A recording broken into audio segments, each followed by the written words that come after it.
Hello, Jean-Arnold Vinois. Welcome to Poznan. Very pleased to have you here at this conference today. You have a very long career behind you at the EU Commission working on trade, and now you're a senior advisor to the think tank Institut Jacques Delors. And you've written a paper on the Energy Union. Could you tell us what is the Energy Union concretely? Well, as you know, I represent here the Institut Jacques Delors, which is a think tank of the former president of the European Commission, who launched the single market and who was also at the very basis of the euro currency and of the enlargement. So for me, it's a pleasure to be here in Poznan to speak about energy and particularly Energy Union. Energy Union is definitely something more than the European energy policy, which has been developed since 2007 with the third internal market package for electricity and gas, with the emission trading scheme directive, and with the renewable directive and so on. We have gone that far today that it is possible to look at energy with a holistic approach, which is looking at energy in full relation with the rest of the issues, such as innovation, education, social policy, external policy, energy diplomacy, and so on, and also trade aspects, and which is a complete project, which is requiring a lot of political willingness of the member states, represented at the top level, heads of state and government, of course, and where at the end, of course, the goal remains the same: to offer safe, competitive and sustainable energy to all citizens in the EU, but at the same time to optimize all the resources and infrastructures we have at the EU level. So this is absolutely vital, because what we see today with some national interventions like capacity market mechanisms, strategic reserves, seen from a pure national point of view, we believe that there we miss a point, which is really to share resources in a clever way. And by the way, the system in the field of energy has to become more intelligent. We have today information technologies which are allowing to put intelligence in the system between generation, between the generators, the transporters, the distributors, the consumers who are also prosumers. So you have completely new interfaces to invent between all the players in the system. Now you have also aggregators.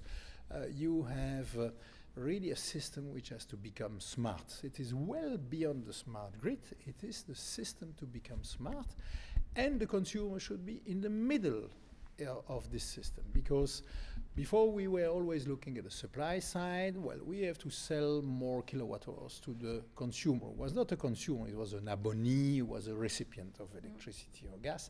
Today the consumer, well, first because he's paying a bit more for his energy, he's becoming sensitive to that. But also he has now a smartphone. He may even control its temperature at home from his smartphone, 10,000 kilometers away. We have now entered a new era, which could be called the digital energy.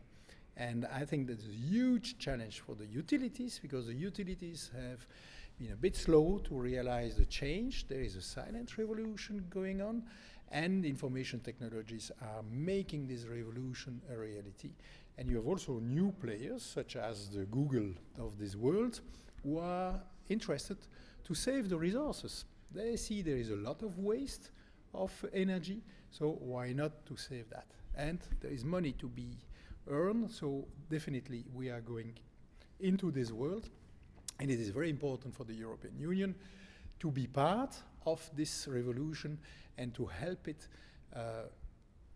also enabling us to achieve our objectives, which are, of course, a sustainable future, to have an energy transition and a low-carbon economy in 2050. This is, of course, a major challenge. This will be discussed at the end of this year in Paris at the COP21. Okay, thank you very much.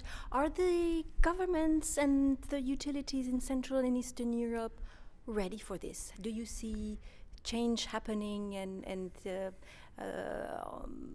everyone adopting this new digital energy, or what needs to be done in Europe and also in this region where we are now to move ahead on this? Well, this revolution is happening everywhere, and of course, Eastern Europe will not escape this revolution. So it would be good that the governments are realizing these changes, and also the utilities. What I have heard today from a number of utilities present at this conference is that they are aware that there is something happening there which is very important, and that they have to take action.